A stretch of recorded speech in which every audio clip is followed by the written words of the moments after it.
Hello guys, I am Prathamesh from easy code classes. Recently हमने placement के related कुछ standard questions पर एक प्लेलिस्ट बनाना स्टार्ट किया है जिसका नाम है प्लेसमेंट 100। अगर आप चाहते हैं कि आपको अगली वीडियो का नोटिफिकेशन आए तो हमें सब्सक्राइब करें, बेल आइकन पर क्लिक करें और इस वीडियो को अपने दोस्तों के साथ भी शेयर करें।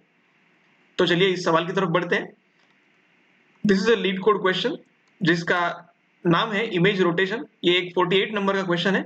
इसमें हमें दे रखा है एक n बाय n का 2D मैट्रिक्स जो एक इमेज को रिप्रेजेंट कर रहा है and we are expected to rotate it clockwise by 90 degrees.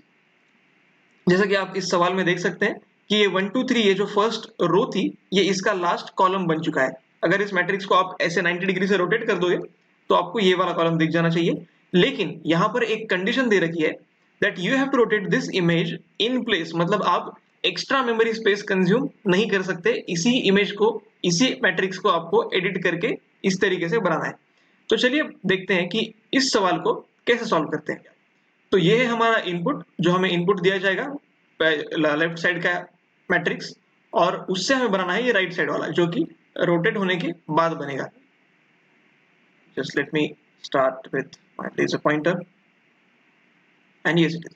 हाँ, तो आप देख सकते हैं जैसा मैंने कहा था कि ये जो फर्स्ट रो है ये बन चुकी है last column, second row is second last column and here third row is first column.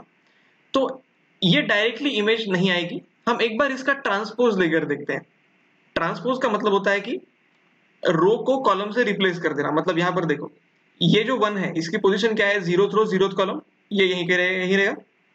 ये जो 2 है इसकी पोजीशन है zeroth row and first column, तो ये फर्स्ट रो और जीरोथ कॉलम में चला गया। वैसे ही सिमिलरली 3 का क्या हो गया, ये जीरोथ रो और सेकंड कॉलम में था तो अब ये सेकंड रो और जीरोथ कॉलम में आ गया। ऐसा सारे एलिमेंट्स के लिए हुआ है। ये होता है ट्रांसपोज। ये कैसे करते हैं कि matrix of I and J is transform to matrix of J and comma I. मतलब जो रो का नंबर होगा उसे हम कॉलम का नंबर कर देंगे और जो कॉलम का नंबर होगा उसे हम रो का नंबर कर देंगे, उस एलिमेंट से रिप्लेस कर देंगे ताकि वो इन प्लेस क्या हो जाए, ट्रांसपोज हो जाए। ऐसा हमें लगभग आधे मैट्रिक्स के लिए करना पड़ता है। अब इस ट्रांसपोज को और इस आउटकम को अगर आप ध्यान से देखें तो आपको ये समझ में आ जाएगा कि ये जो 147 है इसका उल्टा यहां पर ले रखा है 741। Here it is 258 and in the answer we are expected to see 852. Here we have 369 और यहाँ पर है 963। इसका मतलब क्या है कि हमें सिंपली इस ट्रांसपोज वाले मैट्रिक्स की जो रोज है उन्हें रिवर्स करना है।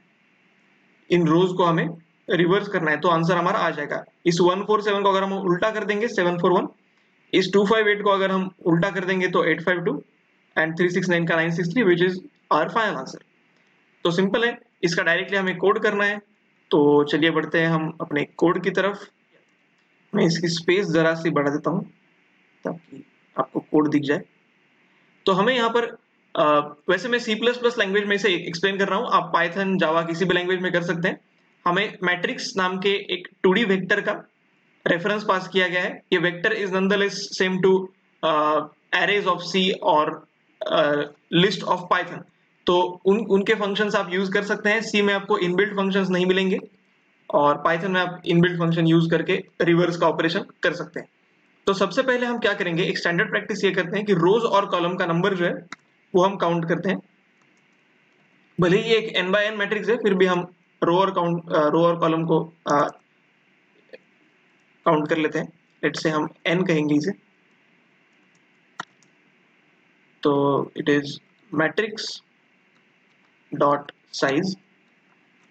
क्योंकि अब ये n बाय n मैट्रिक्स है तो हमें रो और कॉलम को अलग से काउंट करने की जरूरत नहीं है। अगर ये m बाय n टाइप का कुछ मैट्रिक्स होता तो हम इसको अलग से r और c करके कैलकुलेट कर लेते।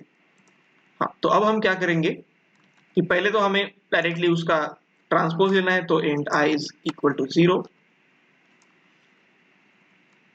i less than n, i plus plus,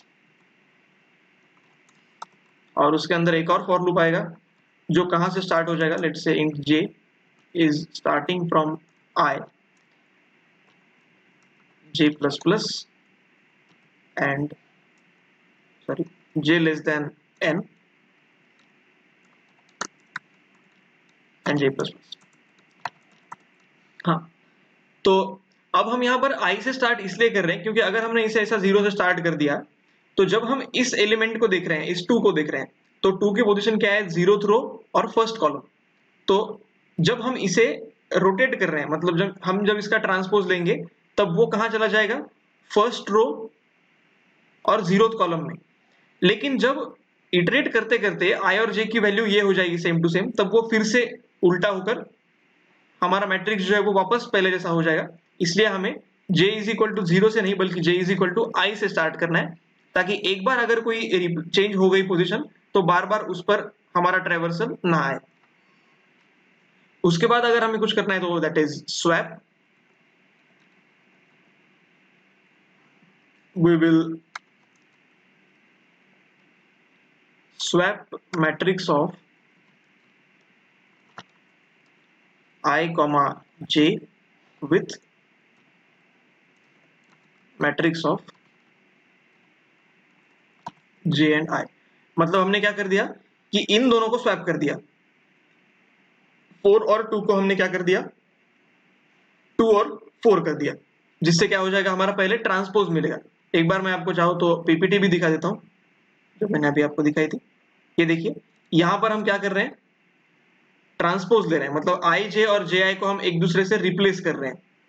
2 और 4 को, 4 और 2 को 2 और 4 करके हमने एक दूसरे को मतलब स्वैप कर दिया। ठीक है, ये स्वैप इनबिल्ट फंक्शन होता है C++ में।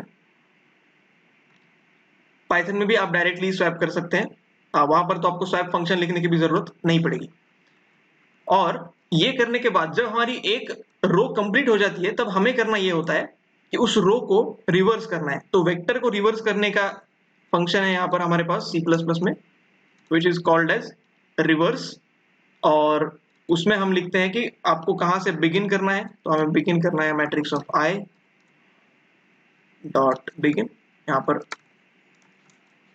और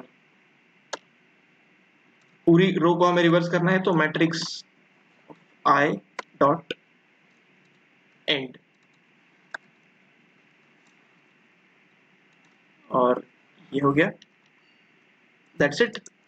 और इतना करने पर हमारा जो आंसर है वो सही आ जाएगा। इसे रन करके देखते हैं।